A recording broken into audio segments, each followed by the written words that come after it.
Hello, it's Dame Nicola Smith Jackson, and today I want to talk to you about the top 5 reasons over 50 million Americans don't have a 740 or higher credit score. And I want you to tune in because this is super important. We are definitely in a state of emergency when it comes to our financial status in our country, but believe it or not, it's all over the world. And so, there are some reports that only 33% of people in the entire world are financially literate. So that's leaving a huge chunk of people that don't understand personal finance. But today, when we want to focus on credit, because no matter what country or what state you're in, credit, whether you're crediting toward, family or friends or banks. But in the US, credit is a huge deal because, in fact, it is running 75% of the American economy. So when you can think about that, anyone who don't have a 740 or higher credit score is paying a lot of money unnecessarily. So now that I have your attention, the first reason that you have so many people without a 740 or higher credit score is that it wasn't taught in schools. Like anything that is to be mastered, repetition needs to happen. But many of people, their first exposure to credit was maybe when they started college and then they were offered a credit card, or they applied for a credit card and someone trusted them before they even really understood how to manage their personal finance, like budgeting, savings, allocating money, understanding interest, the effects of interest on the money they're borrowing through these credit cards. So, with that being said, it wasn't taught in schools. That's the first reason. So many people don't even know how it works. How does credit really work? How do we get those 3 numbers? The second reason so many Americans do not have a 740 or higher credit score is that they're embarrassed about financial mistakes. They're embarrassed. So when they did make those late payments, when things got tough and they did have those repossessions or those evictions, all of those things, those mistakes that most people make in their first experience handling their own personal finance, they wanted to hush hush and they think that these things are going to go away or fix itself over time. Many people are under the impression that 7 to 10 years everything falls off of your credit. That should not be there, and that is not true. Obviously, there is a law called the Fair Credit Reporting Act that was enacted in 1970. However, still you have at minimum 53 million Americans without understanding what does this law even do for them. And so I want you to, if you've had any of those financial mistakes, do not feel embarrassed. I've been there. And the good news is that you can bounce back. You can literally fix these things with that same law that I just discussed. But many people are embarrassed to let people know. They don't want people to know about those financial mistakes because they feel that it's associated with them being a failure. And this is so much further from the truth. You're with millions of other Americans who are having troubles understanding finance. And this is why it's so important that you get the help you need. So no longer to be embarrassed about your situation, because good things can happen to anyone, right? And so can bad things. And you might say bad things. I don't think that financial mistakes are so bad, especially when you're willing to learn from those mistakes and do something about it. So now, the third reason why many are really, really struggling with this credit deal is because they don't even know how that score is calculated. Like I said before, these are 3 numbers, and you're wondering, how did those 3 numbers get associated to my social security number or to my name? And there are 5 factors that goes into creating your credit score. The Fair Isaac Corporation is the main player in this, ideally with identifying what your score is. This is what major creditors use. So you want to make sure that you're familiar with what your score is. And if you don't know already, you are entitled to, free credit reports every single year so that you would always know where you are with your credit. But when you start thinking about those three numbers, and if you know those numbers are, lower than you would like it to be, let's say I've seen people in the 400, 500, 600, and even if you're 700, but if you're not a 740 or higher, you are not getting the best rates. And so it's important for you to know that if you have things like late payments, which is 35% of your score, if those things, if you already know, when you went late on Macy's, when you didn't pay your car note, and depending on who your creditor is, they may have reported to one or all three of the major credit bureaus. Well, the bottom line about this is 35% is allocated based off of your late payments, and that includes all late payments or anytime you did not pay as agreed. Even with your cell phone bills or medical bills or anything like that, evictions, child support, all of that goes into that 35%. But there's another huge factor, which is your debt or your capacity with your debt, and that's 30%. Well, maybe people will say, well, you know what? I don't have any debt. I don't have anyone that I'm paying on a regular basis because, I just don't like credit. Well, you are getting dinged in that 30%.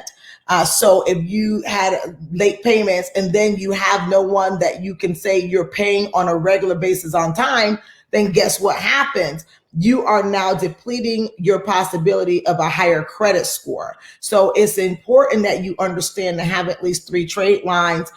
These are three accounts that are reported to all three of the credit bureaus, and you want to make sure that you keep those payments on time. Now, there's a new algorithm with the Fair Isaac Corporation called the FICO 10. And I'm going to tell you something.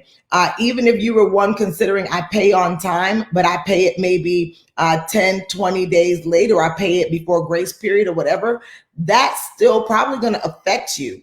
And so it's important that you know how your score is calculated and that you keep a healthy mix of those trade lines, as well as you want to make sure that you have some revolving credit, like credit cards.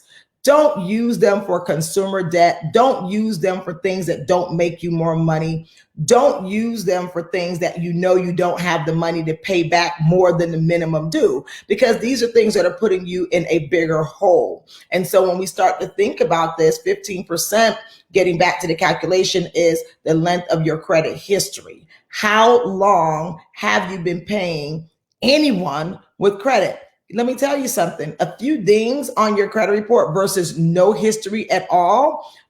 You want them to be able to say, where have you been? You're 40, you're 50 years old. Are you telling me that no one has trusted you with anything at all? You want to be able to keep that history going. So if you ever have any credit cards, even if you got them back when you were in college, do not close them. Do not close them. Pay them on time. And I suggest you just use like a little bit, like maybe 8 to 10% of that card. Pay one of your lowest monthly bills or something on that card, and then you can turn around and pay that right off, just to keep some juices flowing, and you can actually even stay ahead of that interest gain. Now, another 10% of that calculation has everything to do with those inquiries. People who don't have perfect credit, they are just shooting in the dark, hoping that anybody will give them an approval. And this is extremely important, like we talked about earlier, knowing what your score is, but don't let anyone pull your credit. When you have perfect credit, you have something good. So you're going to go to the best lenders that's going to give you the best interest rates. And you're not going to be afraid to fill out that application. But when you don't have perfect credit, then you're afraid and you're like, I'll go to anyone that will give me a chance. We got to flip this script because we are going to go deeper in the hole as a country as you have over, $1 trillion plus, dollars in debt. And many of these are with people who don't understand how to use credit to leverage it for their better, as well as they are out there, getting all these high interest rates. So you're paying so much more for whatever you purchase, and it makes it unaffordable. And so you want to make sure that you get this down pat.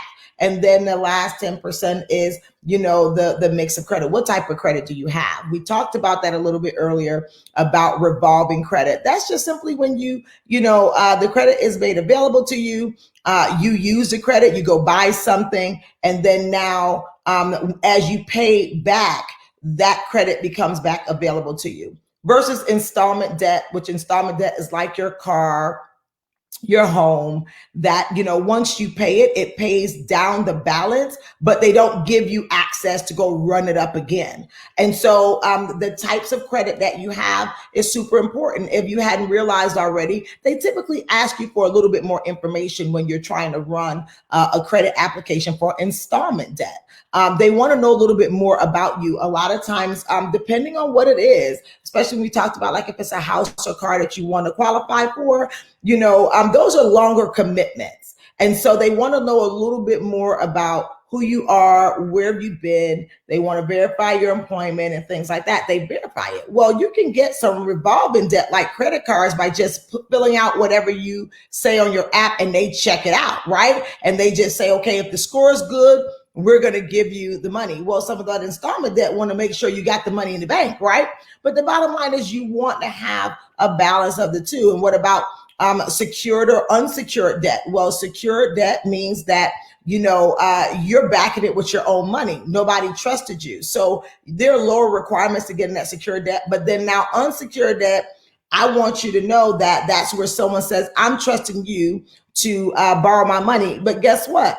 Secured or unsecured, they still want to charge you an interest rate. And guess what's deciding what that rate is? Your credit score. So anytime you're below a 740, you want to go ahead and look at opportunities to fix that. That's not something you want to sit on. With the new algorithm that's coming out, that score, even if it is a 740 now, may be worth much less in the very near future. Going to make it extremely hard for you to now do other things you want to do with your family and money. I want you to know something. Many people don't know, as we're leading into the next four things here, number four of the 5th reasons why 50 million people don't have a 740 or higher, because somebody told you cash was king.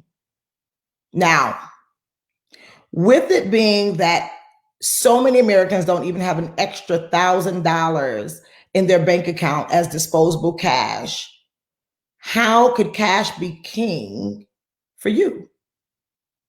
I know there's some people that say, okay, well, I prefer not to be in commitments with debt. Cash may be king, but once you spend that cash, it's gone. So we definitely want you to be investing cash if that's what you're doing. But what you do want to think about, if you're a person that start thinking on a mindset of investment, then that means you're also going to understand the beauty of compound interest. And so what you want to know is that cash may be king, but credit is power. You want your money working for you, and you do want some compound interest on your money. So if you're investing, whatever investments you decide to make, obviously you want to make sure you make money. But when you leverage credit, if you leverage credit to make money, like meaning if you're leveraging credit to start a business, or you're leveraging credit to get education so that you can be better in business, or you're leveraging credit so that now maybe you can make another investment that will yield you more money than what the interest cost is. These are all ways that you can use credit and become extremely powerful. And bottom line is, if you were starting a business, why would you put all of your last dollars down on that business when things could happen? We see what's happening with many traditional business owners. So then now what would happen to your money? It's gone without any time to get yourself back on track. At least if it was credited, you may be able to have options to talk to those creditors, maybe put some of those payments to the back while you get yourself together. But people who spent their cash is being depleted, and now they're left powerless because they don't have credit. So if this information helped you, I want you to say thank you. But if not, I want you to really consider, be real with yourself. There's no reason to be embarrassed because there's millions of other people that are having this problem. But I want you to know that I've done a little more digging, and it's all over the world, less in our country. So I want to literally close the economic gap by giving information that I've learned along the way and been able to use and been able to leverage credit for millions of dollars of earnings. Listen, you get a house, you pay it off. Now that money is accessible to you without you have had to put all of your money out.